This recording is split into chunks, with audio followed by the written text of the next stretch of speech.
ವೀಕ್ಷಕರಿಗೆ ನಮಸ್ಕಾರ. M P Shankar ಅವರ ಸಾಹಸ ಕಥೆಯಿಂದ ನಾನು ಕಳೆದ ಸಂಚಿಕೆಯನ್ನು ಆರಂಭ ಮಾಡಿದ್ದೀನಿ. ನಾರದ ವಿಜಯ ಸಿನಿಮಾದಲ್ಲಿ ಮಾಂಸದ ಪರ್ವತ ಅಂತ ಅವ್ರು ನನ್ನ ಕರೆಯೋ ಡೈಲಾಗ್ ಇದೆ. ಆ ಡೈಲಾಗನ್ನು ಉದಯ್ ಶಂಕರ್ಗೆ ಹೇಳಿದ್ದೆ ಎಂ ಪಿ ಶಂಕರ್, ಈ ಥರದ್ದೊಂದು ಡೈಲಾಗ್ ಅಂತ ಹೇಳಿ. ಆದರೆ ಆ ಮಾಂಸ ಪರ್ವತದಲ್ಲಿದ್ದ ಸಹೃದಯ ದೇಹ ಇದೆಯಲ್ಲ, ಅದು ಯಾವಾಗಲೂ ಎಂ ಪಿ ಶಂಕರ್ ಒಂದು ಮಾತು ಹೇಳೋರು, ಎಂತೆಂಥವ್ರ ಹತ್ರ ಹೊಡ್ತಾ ತಿಂದಿನ 20-25 ಅಣ್ಣವ್ರ ಹತ್ರ ಫೈಟಿಂಗ್ ಇದೆ, ಕಲ್ಯಾಣ್ ಕುಮಾರ್ ಹತ್ರ ಫೈಟಿಂಗ್ ಇದೆ, ಉದಯ್ ಕುಮಾರ್ ಹತ್ರ ಫೈಟಿಂಗ್ ಇದೆ, ಶ್ರೀನಾಥ್ ಹತ್ರ ಕೂಡ ಫೈಟಿಂಗ್ ಇದೆ ಏನಂದು ಅಂತ ಹೇಳೋರು. ಎಲ್ಲ ಫೈಟಿಂಗ್ಗಳಿಂದ ಅವರ ದೇಹ ಬಹಳ ಗಟ್ಟಿಯಾಗಿತ್ತು. ನಾನು ಹಬ್ಬ ಹುಡುಗಿನಲ್ಲಿ ಅವ್ರಿಗೆ ಪಾತ್ರ ತಪ್ಪಿ ಹೋದ ಕಥೆಯನ್ನು ಕಳೆದ ಸಂಚಿಕೆಯಲ್ಲಿ ಹೇಳಿದೆ. ಅವರಿಗೆ ಪಾತ್ರ ಸಿಕ್ಕ ಕಥೆಯಿಂದ ಈ ಎಪಿಸೋಡನ್ನು ಶುರು ಮಾಡೋಣ. 1960ನೇ ಇಸ್ವಿ ಎಂ ಪಿ ಶಂಕರ್ ಅವರ ತಂದೆ ಕ್ಯಾನ್ಸರಿಂದ ನಿಧನರಾಗ್ತಾರೆ. ಅವ್ರಿಗೆ ಕ್ಯಾನ್ಸರ್ ಬಂದಾಗ ನಂಗೆ ಅವ್ರು ಮೊದಲು ಹೇಳಿದ ಮಾತದೆ, ನನಗೆ ತುಂಬ ಚೆನ್ನಾಗಿ ನೆನಪಿದೆ. ಅದು ಜನಾರ್ದನದ ಮೆಟ್ಲು ಹತ್ತಾ ಇದೆ. ಜನಾರ್ದನದ ಹೋಟ್ಲನ್ನು ಯಾರು ನೋಡಿದರೆ ಈ ಕಡೆ ಪೋಟಿಕ ಕುರ್ಚಿಗಳಿದೆ, ಕೌಂಟ್ರಿದೆ, ಕೌಂಟ್ರ್ ಪಕ್ಕದಿಂದ ಮೆಟ್ಲು ಬರುತ್ತೆ. ನಾನು ಜನಾರ್ದನ ಎಂಟ್ರಿ ಆಗುವಾಗ ಅವ್ರು ಮೆಟ್ಲು ಇಳ್ಕೊಂಡು ಬರ್ತಾಯಿದ್ರು. ಅವಾಗಿನ್ನೂ ಕ್ಯಾನ್ಸರ್ ಅಂತ ಗೊತ್ತಾಗಿತ್ತು, ನಂಗೆ ಗೊತ್ತಿತ್ತು ಕ್ಯಾನ್ಸರ್ ಅಂತ ಸುದ್ದಿ ಬಂದಿತ್ತು. ಬರೆಯ ಇಲ್ಲಿ ಅಂತ ಕರ್ಕೊಂಡು ಹೋದರು. ಕರ್ಕೊಂಡು ಹೋಗಿ ಜನಾರ್ದನ ಮಸಾಲೆ ದೋಸೆ ಭಾಳ ಫೇಮಸ್ ಅಲ್ಲ, ಅವ್ರಿಗೂ ಬಹಳ ಪ್ರಿಯವಾದದ್ದೇ. ನನಗೆ ಒಂದಿಷ್ಟು ಪಿತ್ರಾರ್ಜಿತ ಆಸ್ತಿ ಬಂದಿದೆಯಾ ಅಂದರು. ಏನು ಸರ್, ಏನು ಆಸ್ತಿ ಬಂದಿದೆ? ಯಾಕಂದ್ರೆ ಪಾಪ ಕಷ್ಟದಲ್ಲಿದ್ದರು ಅಂತ ಗೊತ್ತಿತ್ತಲ್ವ, ಏನೋ ಆಸ್ತಿ ಬಂದಿದೆ. ನಮ್ಮ ಅಪ್ಪನಿಗೆ ಕ್ಯಾನ್ಸರ್ ಇತ್ತು, ನನಗೂ ಬಂದಿದೆ ನೋಡಯ್ಯ ಅದು ಅಂತ ಅಂದಿದ್ರು. ಅದು ಒಂಥರ ಆ ಜೋಕಿಗೆ ನಗಬೇಕು, ಅಳಬೇಕು, ತುಂಬ ಕಷ್ಟವಾದ ಒಂದು ಸಂದರ್ಭ ಅದು. 1960ನೇ ಇಸ್ವಿಲಿ ಅವ್ರ ತಂದೆ ಹೋದ ಮೇಲೆ ಇವರು ಲೆಕ್ಕ ಹಾಕಿದ್ರು, ಇದು 80 ರೂಪಾಯಿ ಸಂಬಳ ತಿಂಗಳಿಗೆ ಮೈಸೂರು ರೈಲ್ವೆ ವರ್ಕ್ಶಾಪಲ್ಲಿ. ಸಿನಿಮಾದಲ್ಲೇ ಭವಿಷ್ಯ ಯಾಕೆ ಮಾಡಬಾರ್ದು ಅನ್ನುವಾಗ ಅವ್ರ ನಾಟಕವನ್ನು, ಎಚ್ ಎಂ ನಾಯಕ ನಾಟಕವನ್ನು ನೋಡಿ ಇಷ್ಟಪಟ್ಬಿಟ್ಟು ಹುಣಸೂರು ಕೃಷ್ಣಮೂರ್ತಿಗಳು ಇವರನ್ನು ಸಿನಿಮಾಕ್ಕೆ ಆರಿಸ್ಕೊಂಡು, ರತ್ನಮಂಜರಿ ಮೊದಲ ಸಿನಿಮಾ. ಇದರಲ್ಲಿ ಫಸ್ಟ್ ಇವರನ್ನು ಆರಿಸ್ಕೊಂಡಿದ್ದು ಒಂದು ರಾಜನ ಪಾತ್ರಕ್ಕೆ ಆರಿಸ್ಕೊಂಡು ಕೊನೆಗೆ ಯಾರಿಗೋ ವಿಲನ್ ರೋಲ್ನ ಯಾರಿಗೋ ಹೇಳಿದ್ರಂತೆ. ಅವರು ಕೊನೆ ಮಿನಿಟಲ್ಲಿ ಆಗಲ್ಲ ಅಂತಂದರು. ಇದಕ್ಕಿದ್ದಂಗೆ ಹುಣಸೂರು ಕೃಷ್ಣಮೂರ್ತಿಗಳು ಎಂ ಪಿ ಶಂಕರ್ನ ಕರೆದ್ಬಿಟ್ಟು, ನೋಡಯ್ಯ ಒಂದು ರಾವಣನ ಡೈಲಾಗ್ ಹೇಳು ಅಂದರು. ಹೇಳಿದ್ರು ಇವರು. ಗದಾ ಯುದ್ಧದ್ದು ಒಂದು ಡೈಲಾಗ್ ಹೇಳ, ದುರ್ಯೋಧನದ್ದು ಹೇಳೋದು ಅಂತ ಹೇಳಿದ್ರು. ಇವರು ಹಾವ ಎಲ್ಲ ನೋಡಿ, ನಿನಗೆ 1,500 ರೂಪಾಯಿ ಕೊಡ್ತೀನಿ, ನೀನು ವಿಲನ್ ಅಂದ್ರಂತೆ. ಇವರು ಹೀರೋ ಆಗಬೇಕು ಅಂದು ಇದೇನೋ ವಿಲನ್ನು ರಾಜನ ಪಾತ್ರ ಅಂದಿದ್ರಲ್ಲ. ರಾಜನ ಪಾತ್ರ ಮಾಡೋರು ಬೇಕಾಷ್ಟು ಜನ ಸಿಗ್ತಾರಯ್ಯ, ಈ ಪಾತ್ರ ಮಂತ್ರವಾದಿದ್ದು ನೀನೇ ಮಾಡಬೇಕು. ಹೀಗೆ ಮೊದಲ ಸಿನಿಮಾ 1,500 ರೂಪಾಯಿ. ಇವರು ಲೆಕ್ಕ ಹಾಕಿದ್ರು ಅಂದರೆ 80 ರೂಪಾಯಿ ತಿಂಗಳಿಗೆ. ಇದು ಒಂದು ಸಿನಿಮಾಕ್ಕೆ 1,500 ರೂಪಾಯಿ, ವರ್ಷದಲ್ಲಿ 2 ಸಿನಿಮಾ ಸಿಕ್ಕರೂ ಸಾಕಲ್ಲ, ಅದಕ್ಕಿಂತ ಜಾಸ್ತಿ ದುಡ್ಡು ಆಯ್ತಲ್ಲ. ಸರಿ, ಇದಾದ ಮೇಲೆ ಹುಣಸೂರು ಕೃಷ್ಣಮೂರ್ತಿಗಳು ಹೇಳಿದ್ರು, ನೋಡಯ್ಯ ನೀನು ಗದಾ ಯುದ್ಧ ಭಾಳ ಅದ್ಭುತವಾಗಿ ಮಾಡ್ತೀಯ, ಮುಂದಿನ ಸಿನಿಮಾ ಗದಾ ಯುದ್ಧ, ನೀನೇ ದುರ್ಯೋಧನನ ಪಾತ್ರ, 100 ರೂಪಾಯಿ ಅಡ್ವಾನ್ಸ್ ಇಟ್ಕ ಅಂತ ಕೊಟ್ಟರು. 100 ರೂಪಾಯಿ ಅಡ್ವಾನ್ಸ್ ಅವ್ರು ಕೊನೆವರೆಗೂ ಇತ್ತು ಆ ನೋಟು. ಸಿನಿಮಾ ಆಗಲೇ ಇಲ್ಲ. ಅವರೇ ಪ್ರೊಡ್ಯೂಸರ್ ಆದರೂ ಕೂಡ ಈ ಸಿನಿಮಾ ಮಾಡೋದಕ್ಕೆ ಆಗಲಿಲ್ಲ. ಇದು ಒಂಥರ ದುರದೃಷ್ಟಕರ ಸಂಗತಿ ಅಂತಲೇ ಹೇಳಬೇಕು. 1963ನೇ ಇಸ್ವಿನಲ್ಲಿ ಒಂದಿಷ್ಟು ಸಿನಿಮಾಗಳು ಕೈಗೆ ಸಿಕ್ತು. ಗಂಗೆ ಗೌರಿ ಬಂತು, ಬೀದಿ ಬಸವಣ್ಣ ಬಂತು, ಬಾಲನಾಗಮ್ಮ ಬಂತು. ಸಿನಿಮಾಗಳು ಕೈಗೆ ಸಿಗ್ತಿದೆ ಎನ್ನುವ ಕಾರಣಕ್ಕೆ 63ನೇ ಇಸ್ವಿಲಿ ತಮ್ಮ ಕೆಲಸಕ್ಕೆ ರಾಜೀನಾಮೆ ಕೊಟ್ಟರು. ಅದೇ ವರ್ಷ ಅವ್ರ ಅಕ್ಕನ ಮಗಳನ್ನೇ ಮದುವೆ ಆದರು. ಅವರು ಸಂಸಾರದ ಜವಾಬ್ದಾರಿ ಕೂಡ ಜಾಸ್ತಿ ಆಯಿತು. ಹುಣಸೂರು ಕೃಷ್ಣಮೂರ್ತಿಗಳು ಹೇಳಿದ್ರು, ನೋಡಯ್ಯ ನೀನು ಇಲ್ಲೇ ಇದ್ದರೆ ಆಗಲ್ಲ, ಮದ್ರಾಸ್ಗೆ ಹೋದರೆ ಅಲ್ಲಿ ಸಿನಿಮಾಗಳು ಪ್ರೊಡಕ್ಷನ್ ಆಗುತ್ತೆ, ಮೈಸೂರಲ್ಲಿ ಸಿನಿಮಾಗಳು ಆಗೋದು ಕಮ್ಮಿ ಅಂತಂದರು. ಸರಿ, ಯಾರನ್ನು ಹೋಗಿ ಭೇಟಿ ಮಾಡಬೇಕು ಮದ್ರಾಸಲ್ಲಿ? ವಿಟ್ಲಾಚಾರ್ಯರಿದ್ದಾರೆ, ಅವ್ರಿಗೆ ತೆಲುಗು ಸಿನಿಮಾಗಳೆಲ್ಲ ಹೆಚ್ಚು ಸೆಟ್ಲಾಗ್ಬಿಟ್ಟಿದ್ದಾರೆ, ನಾನು ವಿಟ್ಲಾಚಾರ್ಯರ ಅಡ್ರೆಸ್ ಕೊಡ್ತೀನಿ.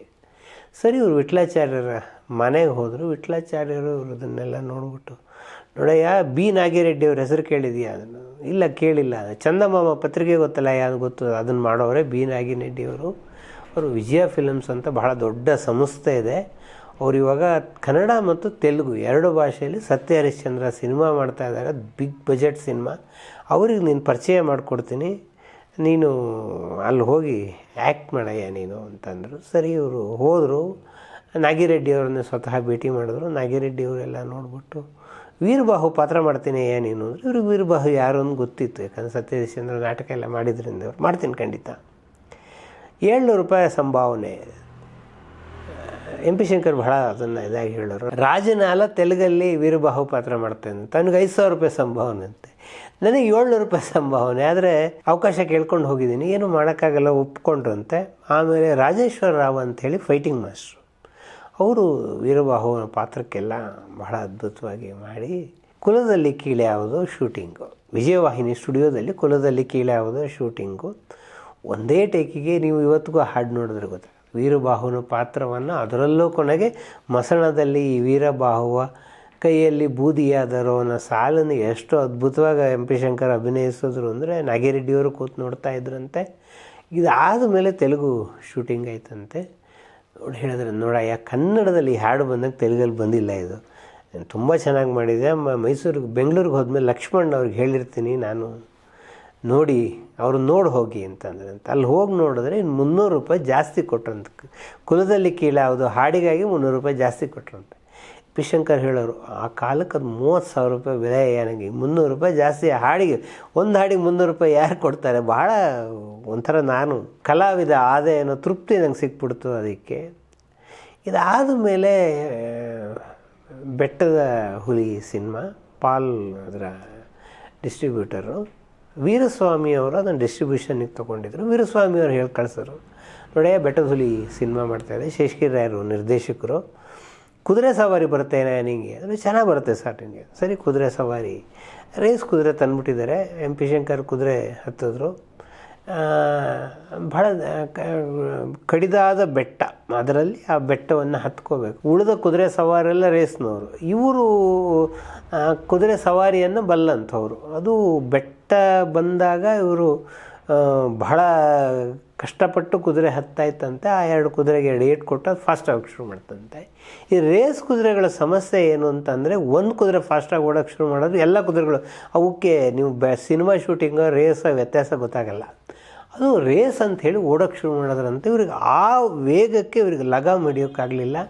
ಸ್ಕಿಡ್ಡಾಗಿ ಎಂ ಪಿ ಶಂಕರ್ ಕೆಳಗೆ ಬಿದ್ದರು. ಕೆಳಗೆ ಬಿದ್ದರೆ ಅವರ ಬೆನ್ನಿಗೆ ಪೆಟ್ಟಾಯಿತು. ಬೆನ್ನಿಗೆ ಪೆಟ್ಟಾದ ಮೇಲೆ ಅವ್ರನ್ನ ಆಸ್ಪತ್ರೆಗೆ ಕರ್ಕೊಂಡು ಹೋಗಿ ಇದೆಲ್ಲ ಮಾಡಿದ್ರು. ಆಗ ಬಂದು ಕುತ್ಕೊಂಡು ಮಾತನಾಡಿಸಿದವರು ಗೀತಪ್ರಿಯ ಬೆಟ್ಟದ ಹುಲಿ ಸಿನಿಮಾಕ್ಕೆ ಸ್ಕ್ರಿಪ್ಟ್ ಡೈಟರು ಮತ್ತು ಡೈಲಾಗ್ ರೈಟ್ರು. ಅವ್ರು ಹೇಳೋರು, ನಾನು ಸ್ಕ್ರಿಪ್ಟ್ ಬರ್ಕೊಂಡೇ ಜೀವನ ಕಳೀತಾ ಇದ್ದೀನಿ, ಯಾರೂ ನಾನು ಡೈರೆಕ್ಟ್ರೇ ಮಾಡ್ತಾಯಿಲ್ಲ. ಎಂ ಪಿ ಶಂಕರ್ ಹೇಳಿದ್ರಂತೆ, ಯಾರು ಯಾಕೆ ಮಾಡಿ, ನಾನೇ ಮಾಡ್ತೀನಿ ಡೈರೆಕ್ಷನ್ ಅಂತ. ಮುಂದಿನ ಸಿನಿಮಾ ಎಂ ಪಿ ಶಂಕರ್ ಅವರೇ ನಿರ್ಮಾಪಕರಾಗಿ ಕಾಡಿನ ರಹಸ್ಯ ಅಂತ ಶುರು ಮಾಡಿದ್ರು. 2 ಸಮಸ್ಯೆಗಳು ಅವರಿಗೆ ಬಂತು. ಒಂದು, ಬಲೆರಾಜ ಚಿತ್ರದ ಶೂಟಿಂಗ್ ಸಂದರ್ಭದಲ್ಲಿ ಇವರು ಮೈನ್ ವಿಲನ್. ಬಲೆರಾಜದಲ್ಲಿ ಒಂದು ಸ್ಟಿಕ್ ಎಂ ಪಿ ಶಂಕರ್ ಕೈಲಿ ಕೊಟ್ಟಿದ್ರು, ಮೈನ್ ವಿಲನ್ನು. ಅದು ನೀವು ಸ್ಟಿಕ್ಕನ್ನು ಓಪನ್ ಮಾಡಿದ್ರೆ ಕತ್ತಿ, ಅದು ನೀವು ರಾಜ್ಕುಮಾರ್ ಜೊತೆಗೆ ಕತ್ತಿಯಲ್ಲಿ ಫೈಟಿಂಗ್ ಮಾಡಬೇಕು, ವಾಪಸ್ ನೀವು ಸ್ಟಿಕ್ ಹಾಕಿ ಸಿಗಿಸ್ಕೊಳ್ಬೇಕು. ಈ ಥರದ ಯಂತ್ರ ಅದು. ಅಣ್ಣವ್ರ ಇದು ಕಾಲ್ ಶೀಟು ತುಂಬ ಸಿಗ್ತಾ ಇರಲಿಲ್ಲ. ಅದಕ್ಕೆ ಏನು ಮಾಡಿದ್ರು, ರಾತ್ರಿಯೆಲ್ಲ ಶೂಟಿಂಗನ್ನು ಮಾಡಿದ್ರು. ರಾತ್ರಿಯೆಲ್ಲ ಶೂಟಿಂಗ್ ಮಾಡುವಾಗ ಇವರು ಬರಬೇಕಾದ್ರೆ ಅವರ ಸಾಹಸ ನಿರ್ದೇಶಕರು, ಯಾಕೆ ಎಂ ಪಿ ಶಂಕರ್ ಕುಣ್ತಾ ಇದ್ದಾರೆ, ಅದು ಯಾಕೆ ನೋಡಿದ್ರೆ ಇಡೀ ತೊಡೆ ಎಲ್ಲ ರಕ್ತ ಸುರಿತಾ ಇದೆ. ಏನಾಯಿತು ಅಂತಂದರೆ, ಇವರು ಕತ್ತಿಯನ್ನು ಹೊರಗೆ ಸಿಗಿಸದೆ ಸ್ಟಿಕ್ ಮಾಡ್ಕೊಳ್ಳೋದೇ ಇಟ್ಕೊಂಬಿಟ್ಟಿದ್ದಾರೆ. ಅದು ಕಾಲಿಗೆ ಚುಚ್ಚಿಬಿಟ್ಟು ಗಾಯ ಆಗಿದೆ. ಆಮೇಲೆ ಅಲ್ಲಿಂದ ಕರ್ಕೊಂಡು ಹೋಗಿ ಆಸ್ಪತ್ರೆಗೆ ಕರ್ಕೊಂಡೋಗಿ ಆಯಿತು. ಇನ್ನೊಂದು 15 ದಿನ ಸಿಕ್ಕ ಮೇಲೆ ಅವರಿಗೆ ಹೇಳಿದ್ರು ಏನಾಯಿತು ಅಂಥೇಳಿ. ಏನಾಯಿತು ಅಂತಂದಾಗ ಅವಾಗ ಅಣ್ಣ ಅವ್ರು ಕೇಳಿದ್ರಂತೆ, ಯಾಕೆ ಎಂ ಪಿ ಶಂಕರ್ ಕುಣ್ತಾ ಇದ್ದೀರಾ ಅಂತ. ಹಿಂಗಾಯಿತು ಅಣ್ಣ ಅಂದ್ರಂತೆ. ಅದನ್ನು ಎಂ ಪಿ ಶಂಕರ್ ಯಾವಾಗಲೂ ನೆನಪು ಮಾಡ್ಕೊಳ್ಳೋರು. ಅವತ್ತು ಅಣ್ಣ ಹೇಳಿದ ಮಾತನ್ನು ನಾನು ಯಾವತ್ತೂ ಮರೆಯಲ್ಲ. ಅವರು ಅಂದರು, ಮಂತ್ರಾಲಯಕ್ಕೆ ಹೋಗಿ ಬನ್ನಿ ನೀವು, ಎಲ್ಲ ಸರಿ ಹೋಗುತ್ತೆ.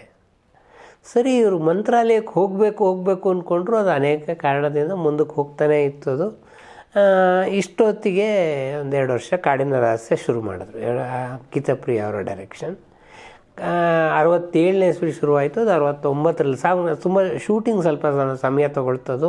ಇವ್ರು ಹಣ ಹೊಂದಿಸೋದು ಸಮಸ್ಯೆ ಆಯಿತು. ಸ್ವಲ್ಪ ಜಾಸ್ತಿ ಟೈಮ್ ತೊಗೊಂಡಂಥ ಸಿನಿಮಾ ಅದು. ಗೀತಪ್ರಿಯ ಅವರಿಗೆ ಕಾಡಲ್ಲಿ ಶೂಟಿಂಗ್ ಮಾಡೋದು ಅವ್ರಿಗೆ ಭಾಳ ಕಷ್ಟ ಆಗ್ತಾಯಿತ್ತು.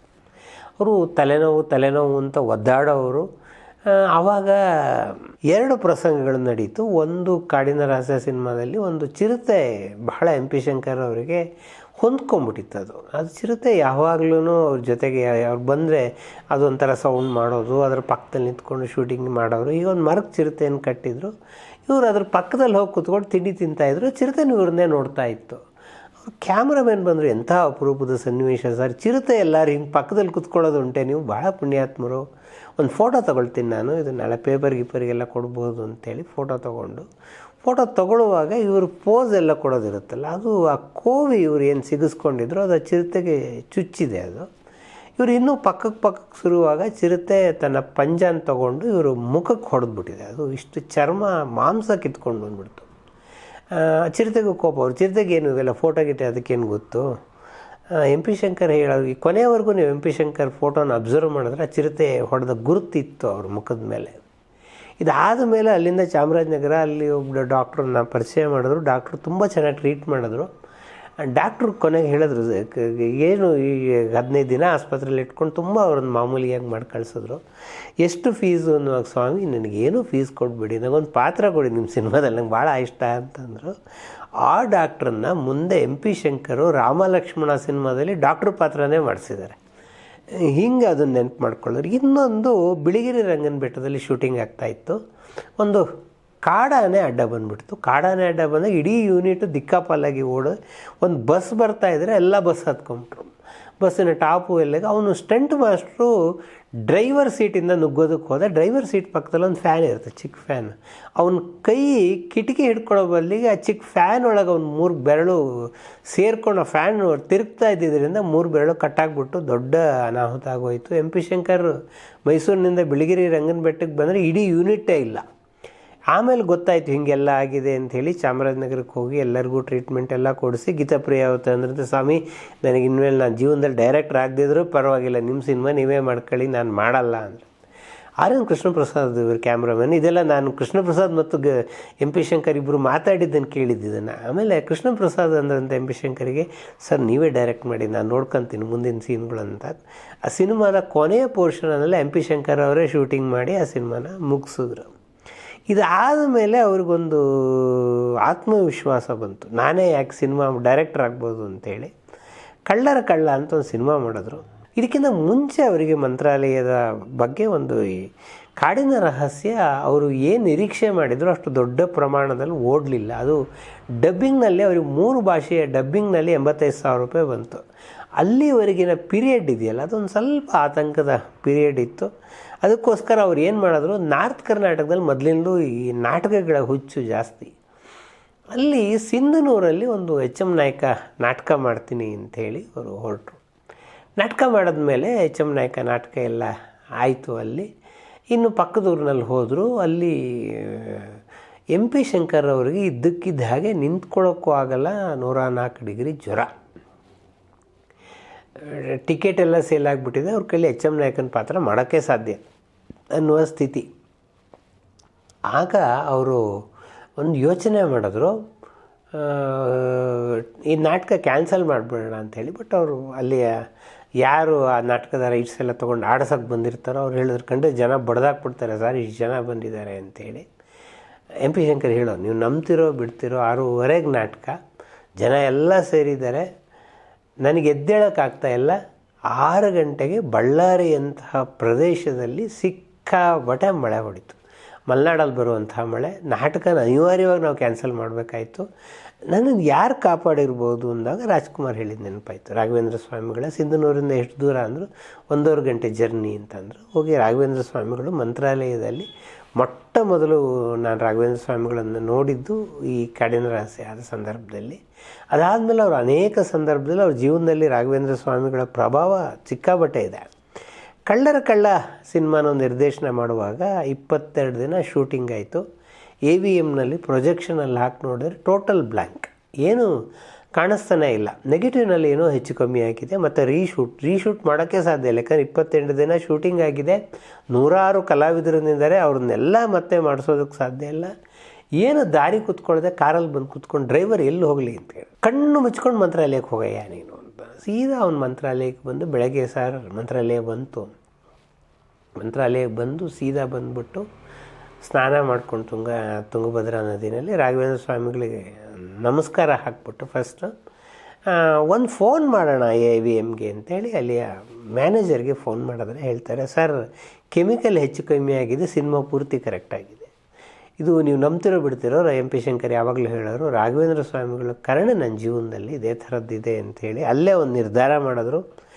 ಒಂದು ಸಿನಿಮಾ ನಾನು ಬಹಳ ವಿಭಿನ್ನವಾದ್ದನ್ನು ಮಾಡ್ತೀನಿ, ಯಾವ ಗೀತಪ್ರಿಯ ಬೇಜಾರು ಮಾಡ್ಕೊಂಡ್ರು ಅವರೇ ಕಂಡುಬಿಡಬೇಕು ಅಂತ ಅವ್ರನ್ನೇ ಕರೆಸಿ ಒಂದು ಮಾಡ್ತೀನಿ ಅಂಥೇಳಿ ಅವ್ರು ಕಲ್ಪನಾ ನಾಯಕಿ ಮಾಡಬೇಕು ಅಂತ ಸಿನಿಮಾ ಇತ್ತು. ಕಲ್ಪನಾನ ನಾಯಕಿಯನ್ನಾಗಿ ಮಾಡಿ ಗೀತಪ್ರಿಯ ನಿರ್ದೇಶನ ಮಾಡಿದಂಥ ಎಂ ಪಿ ಶಂಕರ್ ಅವರ ಅಮೋಘವಾದ ಸಿನಿಮಾದ ಬಗ್ಗೆ ಮುಂದಿನ ಕಥೆಯಲ್ಲಿ ಮಾತಾಡ್ತೀನಿ.